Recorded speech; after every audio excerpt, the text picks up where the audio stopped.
Jerry Cantrell of Alice In Chains speaks out about the realities of the music industry, tackling the difficulties with streaming and its impact on artists' livelihoods. It's a bad business model.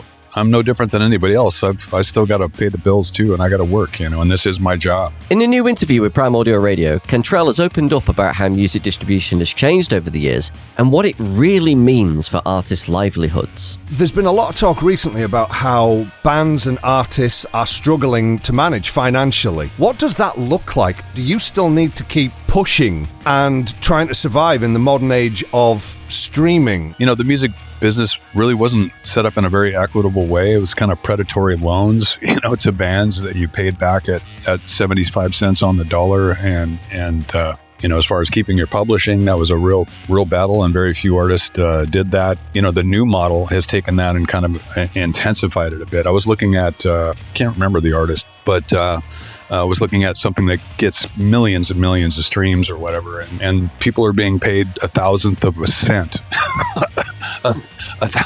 a thousandth of a cent every time it's played. In the old days, when you got played on the radio, that turned into like a penny or something. Then and that adds up. I'm a real advocate for artists' rights, man. Cantrell further explains that the music industry has always been challenging, but with streaming platforms, the financial squeeze has only intensified. The new model of the streaming platform is really taken the old model of really being a small cut to the artist and made it really even smaller. So the prices to do business, rent a bus, gas, fuel, salaries, travel, they all continue to go up, and the income continues to go down for artists of all sizes. Now, I've got nothing to complain about. I'm doing fine, but it's about doing good work. I don't think a grocery store or a farmer or somebody that sells or grows a lot of product would stay in business very long if the cost remains same to operate it and bring that to market, and maybe 70 to 80% of the customers walked in and said, "Hey, I don't really feel like I want to pay for this apple today, but I'm going to take it anyway."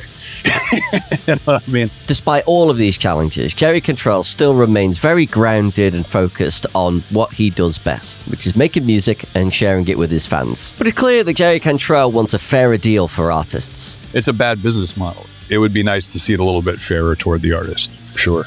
The landscape is always moving. The clock is always running, and you can count on the fact that it's changing. And so that's part of life as you go through the days, weeks, and years to try to feel the changes, be aware of them, try to adapt to them, and figure out how to operate. It's been an adventure for me. And I've seen a lot of changes. I come from the generation of being a kid, listening to 8-tracks and 45s and LPs, and that was it, and watched a few format changes, watched a few, different models change about how people consume music and how music is delivered to them. I'm still trying to figure it out too, but in the end, you do what you can. You be aware of it. You can speak to it and try to figure out what works for you. My job's pretty simple, and this brings us full circle back to the beginning. I'm just trying to make some good rock and roll that I dig, throw it out there, and go out and play it for people. And I'm really lucky that I got the opportunity to do that, and some people that care about what I do.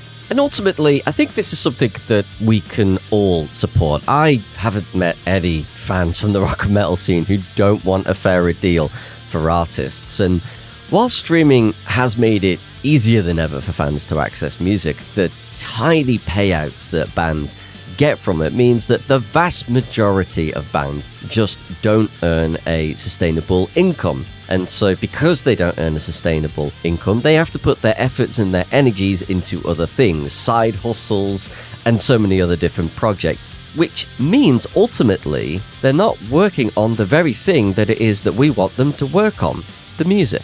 So perhaps it's time to have a conversation and a little bit of a debate in terms of what are we, as fans and paying consumers, willing to pay for music in 2024 and as we get into 2025. This is something that has been developing for a very, very long time now, but we've definitely got to a point where we can see that it is just not working for the vast majority of bands out there, and it needs a rethink. So let us know your thoughts in the comments.